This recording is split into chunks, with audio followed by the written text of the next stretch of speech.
为了不要心烦，我为了不要看到说啊，这是不是忘记了？因为有时候，比如说通知中心给我发了3封，然后我都处理了，我都堆在这边好了，堆在收件夹。那有一封新的通知中心或是学务处的进来，前面3个我看过了吗？我做完了吗？我是不是忘记了啊？那我就会再回去烦恼前面3个，那我不喜欢这样子发生。来上岸的话，无纸化一个杂乱。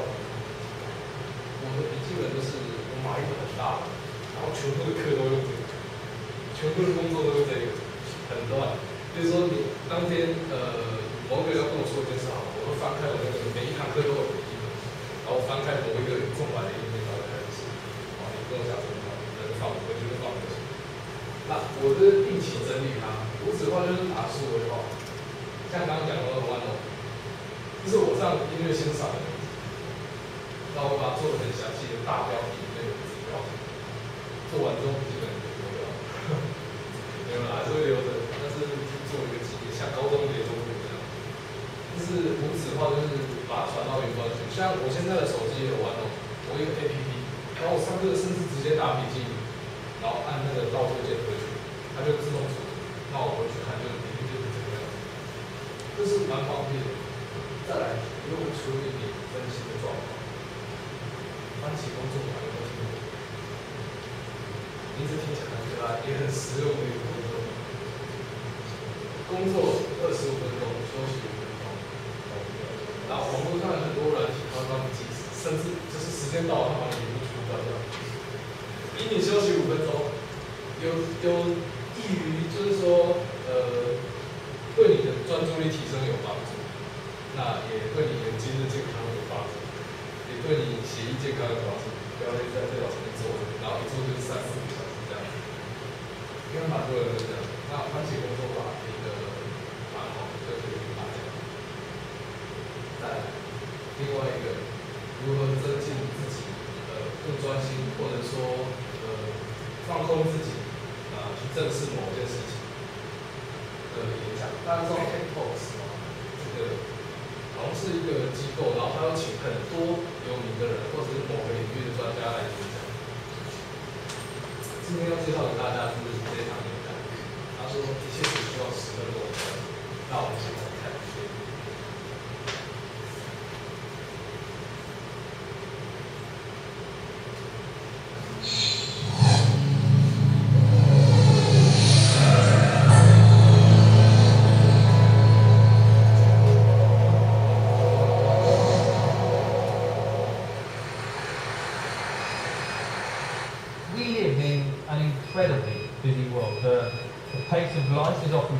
Our mind's always busy, we're always doing something. So, with that in mind, I'd like just to take a moment to think, when did you last take any time to do nothing? Just 10 minutes, undisturbed. And when I say nothing, I do mean nothing. So, that's no emailing, texting, no internet, no TV, no chatting, no eating, no reading.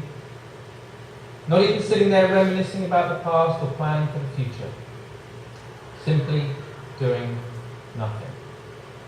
I see a lot of red blank faces. I think you probably have to go a long way back. And this is an extraordinary thing, right?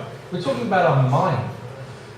The mind, our most valuable and precious resource, through which we experience every single moment of our life. The mind that we rely upon to be happy, content, emotionally stable as individuals, and at the same time to be kind and thoughtful and considerate in our relationships with others. This is the same mind that we depend upon to be focused, creative, spontaneous, and to perform at our very best in everything that we do. And yet, we don't take any time out to look after it. In fact, we spend more time looking after our cars, our clothes, and our hair than we... Okay, maybe not our hair, but you see where I'm going. The result, of course, is that we get stressed. You know, the mind whizzes away like a washing machine going round and round, lots of difficult, confusing emotions. And we don't really kind of know how to deal with that. And the sad fact is that we are so distracted that we're no longer present in the world in which we live. We miss out on the things that are most important to us. And the crazy thing is that everybody just assumes, well, that's the way life is, we just kind of got to get on with it. That's really not how it has to be. So I was about 11 when I went along to my first meditation class.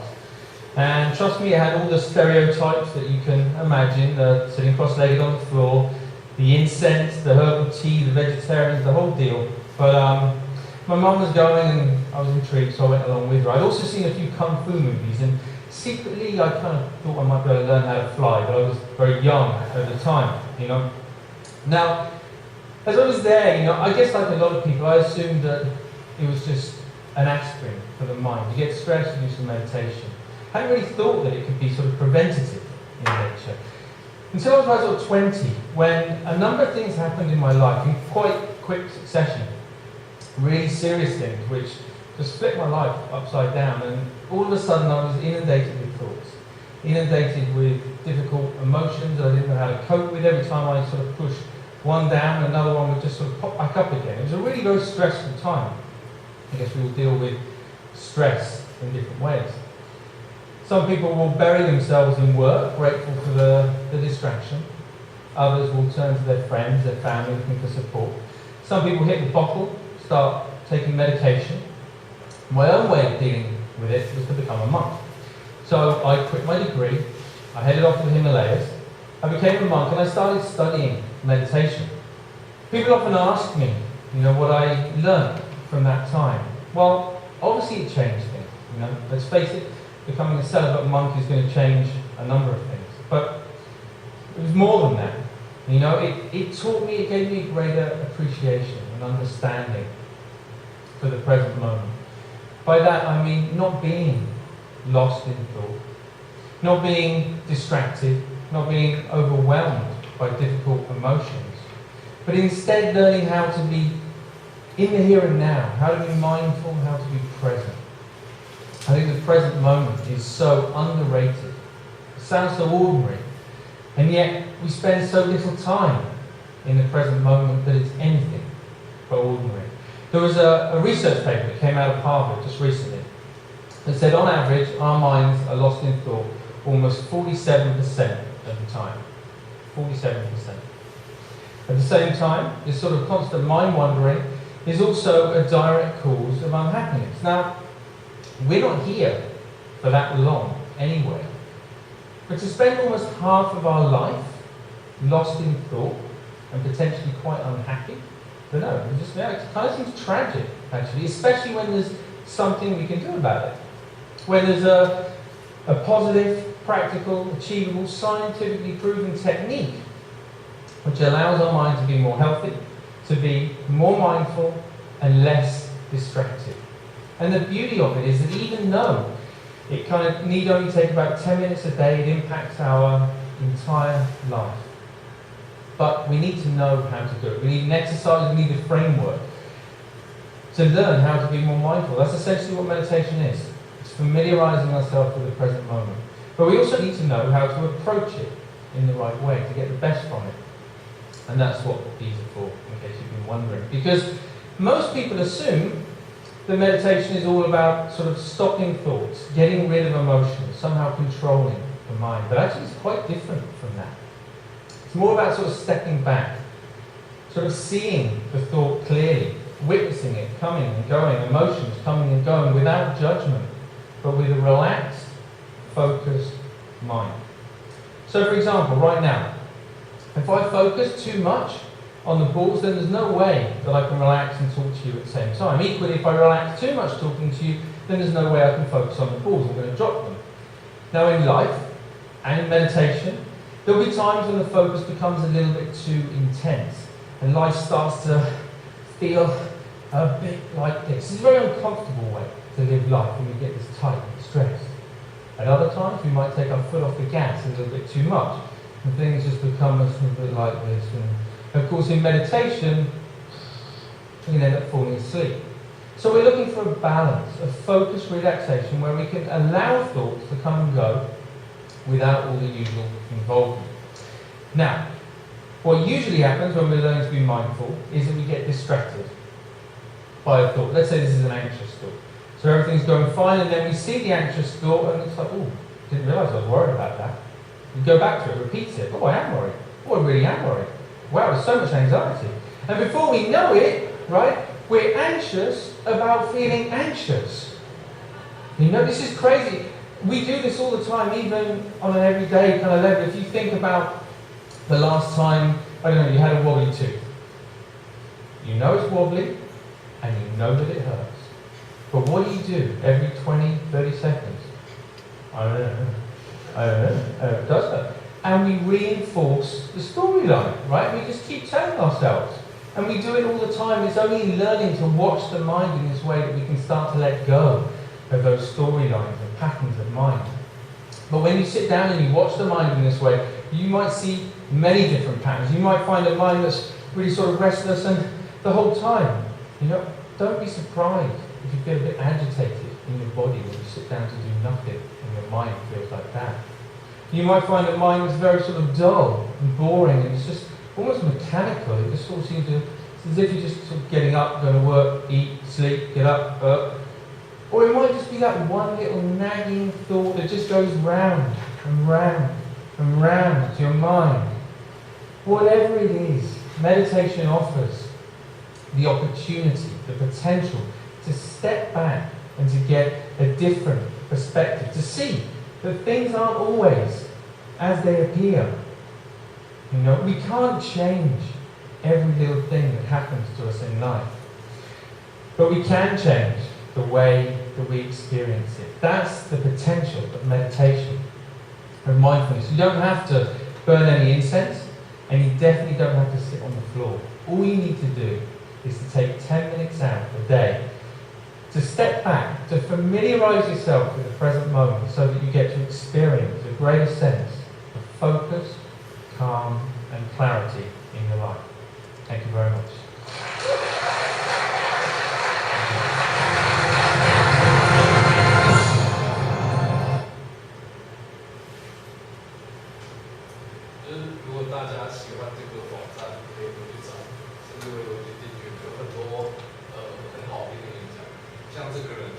非常认真的，然后甚至眼带泪水的教大家如何发呆，只要10分钟，每天10分钟发呆，然后不想任何事情，想着你自己什么都不做的时候，去享受当下的时光，你就会变得非常专注。那就是这个主要在讲，就是你如何去后设，心理学叫后设分析，你自己正在做什么，这个礼拜、这个月我在做的事情到底对不对？我对人的态度到底好不好？你只要去一一厘清这些你做的事情，你就可以变得更专注，在做事情的时候更专注，或是更知道自己该怎么做。再讲到一个，前面都在讲我们的缺点，下面就教大家方法，如何去控制自己时间。首先讲的是神圣时间。不好意思，这天真的没有时间了。我们每天都要预留一段神圣时间，啊，不必每天都不一样。例如说，某一段时间的时候，我想做我的事情，但是这段时间谁来约我，我不要说不好意思，我真的这天已经没有任何时间可以跟你去吃饭、跟你去开会什么的。这段时间是我们每个人自己的神圣时间，我就把它留下来。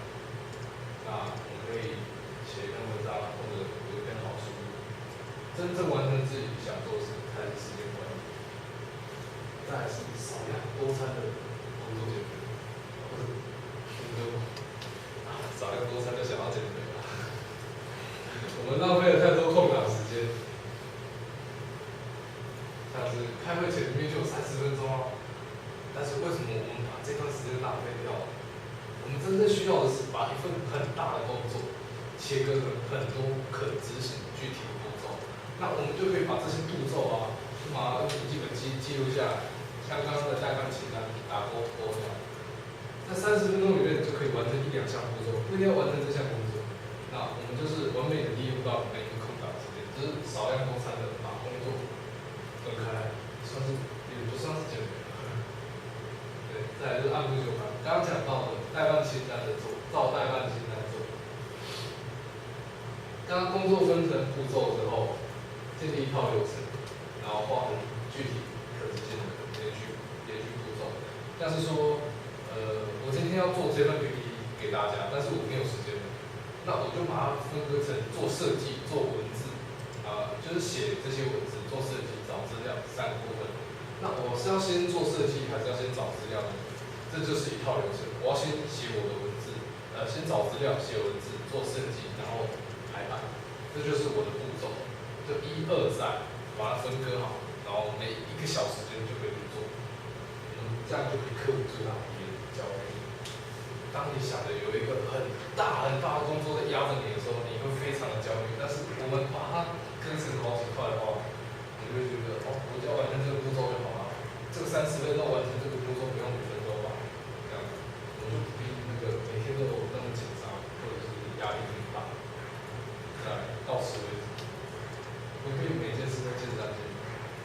像是说，常常在做一件工作的时候，我们想要一直规划好，一直让大家看到最好的一面。我们不止压力会很大，工作量会很大。工作量是无上限的，因为你要想要把一件事情做到完美，不可能完美，你就可能一直去修它，一直修它，因为工作量几乎是无限大。我们不必这个样子，我们随时随地就给它到此为止的截止线，就我做到这边就好了。这个工作我打算这样，我就要交差了。就算只有80分，没关系，到此为止。那如果比起强求这次做到最完美，不如我们下次做得更好。就是说，这次我们真的时间内能做80分的报告，那我们下次同样的时间长度，我们可以做到90分、95分。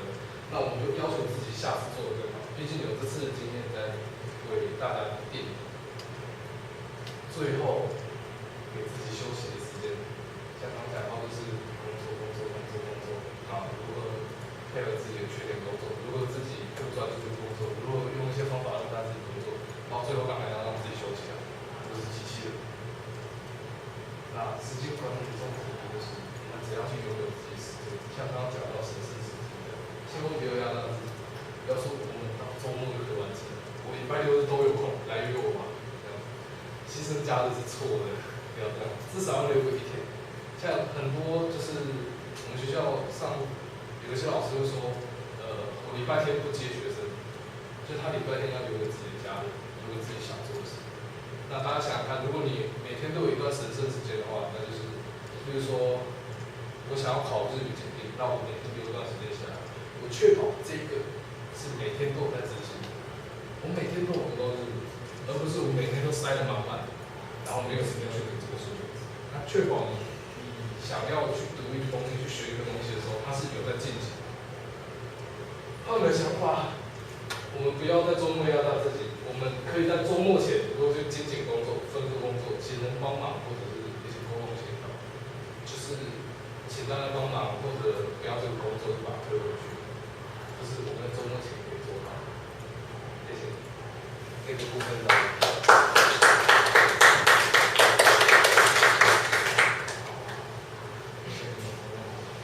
大家需不需要先休息一下？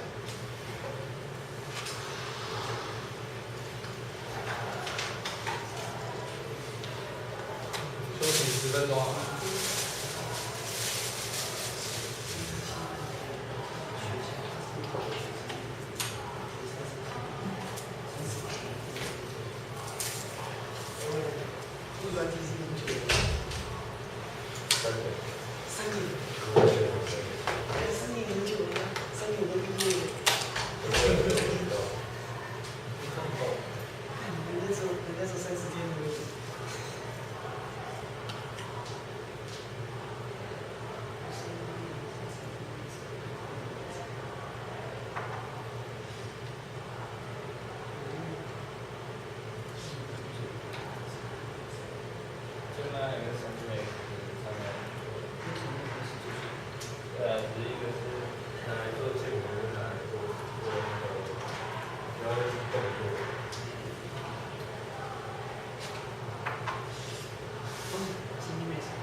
我自己说不到，我自己说不到。我想自己说，对，我们也买。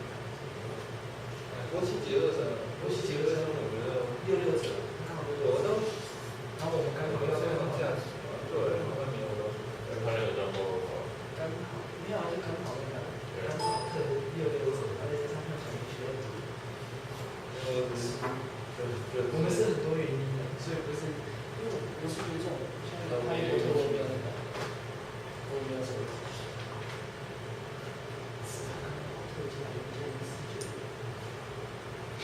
少了。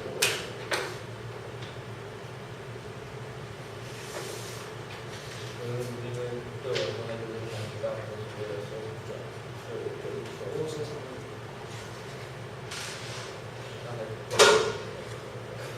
跟别人讲。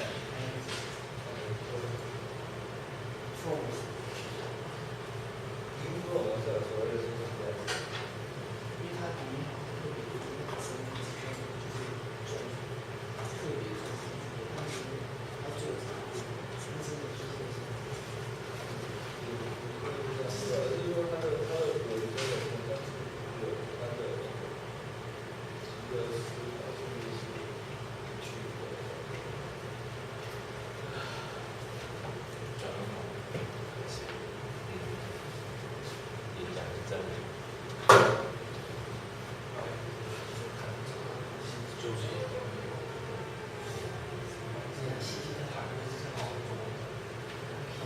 介绍讲故事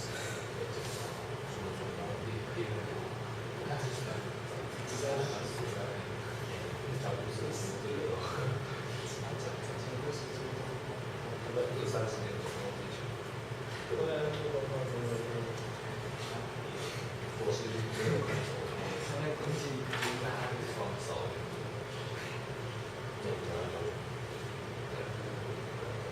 他原本是拍的就是多大然后是把手机那些照下来，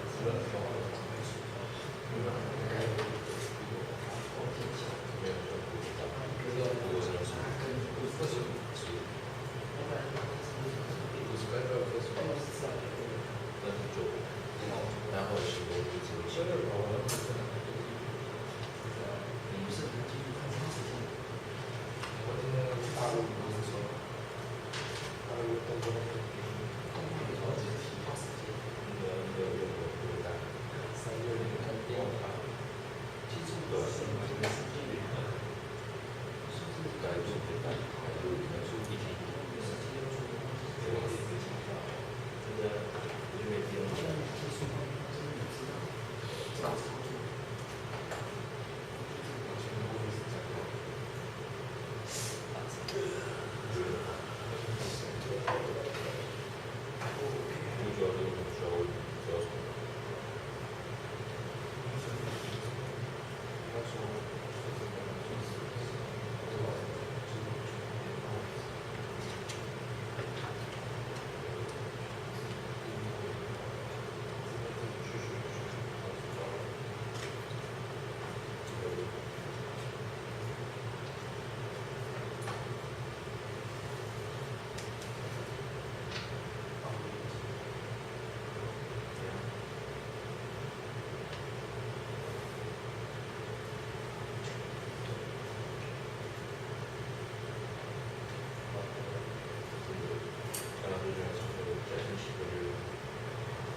8点，9。